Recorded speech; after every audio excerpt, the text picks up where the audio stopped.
Thank you. Thank you, Chair. My name is Feng. I'm from the Asian African Legal Consultative Organization. SG Professor is my boss, of course. I'm the Deputy Secretary General of that organization.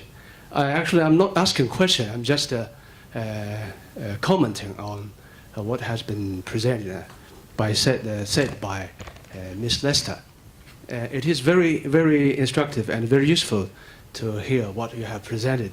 And indeed, the litigation or lawsuit in EU is at least a remedy to the measures taken, measures of sanctions taken.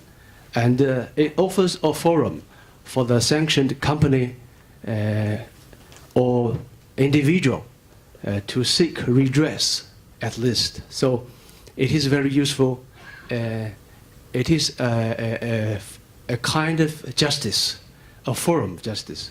But still, as a public international lawyer, and I think there's a fundamental difference because from an international legal point of view, the very legality of the power itself, the power against non-EU countries, is very doubtful because of the reasons that have already been mentioned by other panelists.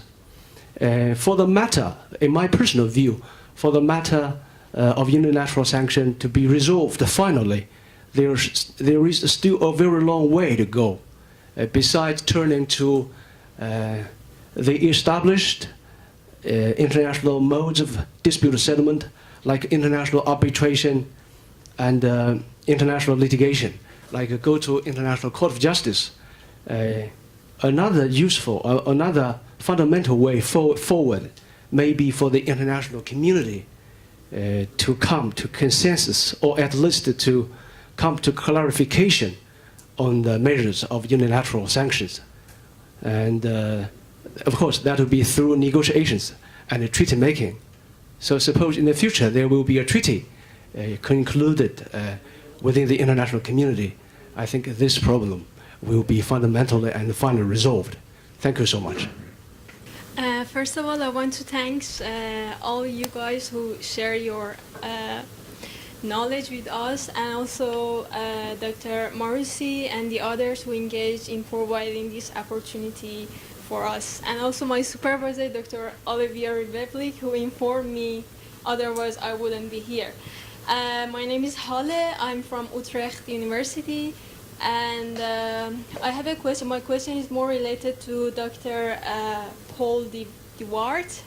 I'm not sure if I pronounce my pronunciation. With regard to sanction, economic sanction, humanitarian effect on civilian and ordinary people in Iran or the other country who are targeted sanctions, there is a question that this humanitarian effect is inevitable and is something that would happen and nobody cannot do anything about that. So especially the ones who are in favor of economic sanctions said that this humanitarian effect is inevitable and it would happen anyway. And my question is that the way that we can justify this violation of human rights, or what's the answer to this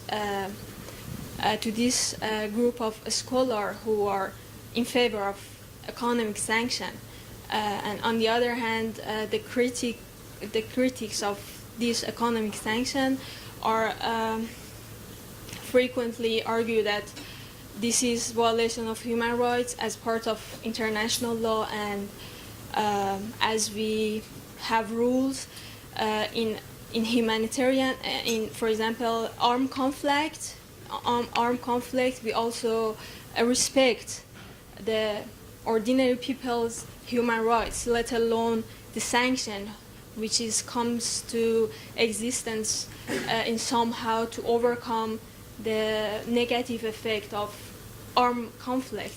So what is your answer? Thank you very much. Well, briefly, your question is quite pertinent. Of course, it is unavoidable that in the case of economic sanctions there is some suffering, particularly in respect of the fulfillment of economic, social and cultural rights. But as I tried to clarify, at least the core content, and it is important that the Economic, Social and Cultural Rights Committee is defining or has defined the right to food, the right to health, the core content should never be violated. And if that will be the result of either sanctions of the Security Council or the European Union or individual countries, these countries or the Security Council are capable, are responsible for serious violations of human rights.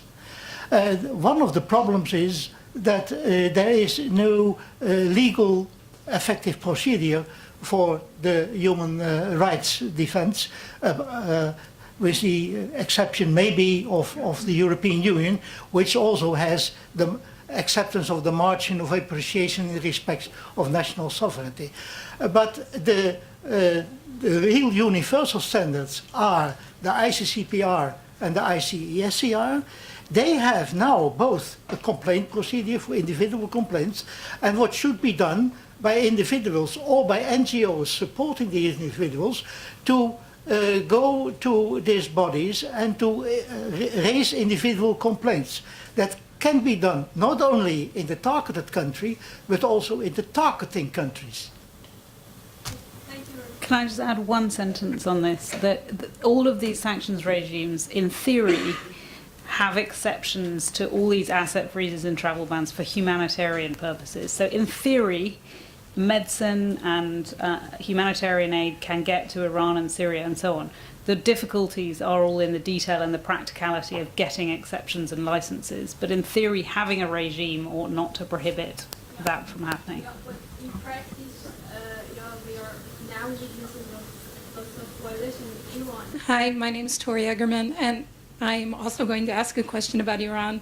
I'm wondering about two things, really. One is very quick. If the sanctions against Bank of Melat were lifted, are they now able to use SWIFT? And the other question is, with the new sanctions that were just signed into law in the US, is there any kind of hope or any kind of, I don't want to call it hope, but I mean, all these people who've had their sanctions lifted against them in the EU, will that actually change anything at all? Your first question, I've just completely forgotten. SWIFT, oh yeah. Bank Melat is still sanctioned in the EU because there's an appeal against the judgment that it won. So for now, it hasn't come off the list. Secondly, there are separate prohibitions on the use of SWIFT and, as I said, on certain financial transactions. So my guess is that even if Bank Melat comes off the list and wins the appeal, there will still be enormous prohibitions on what it can and can't do.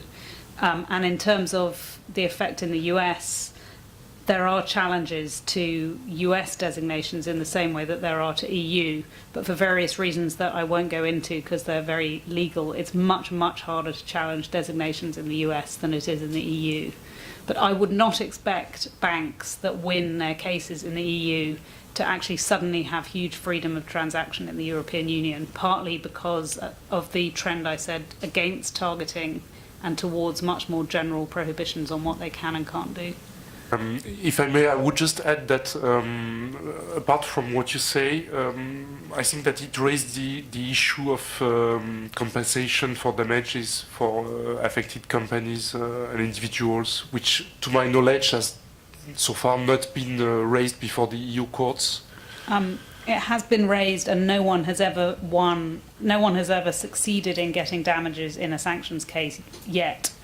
But we will see. The Bank Melat has also brought a damages claim against the British government for its UK counter-terrorist sanction, which is a different story and may well be more successful. But the EU puts the bar to damages extremely high, and it's much easier to get an annulment than it is to get actual compensation in the EU. So there is an extent to which all these cases are winning, but there aren't very real remedies, because either you're relisted or there's an appeal, or you're not going to get compensation anyway.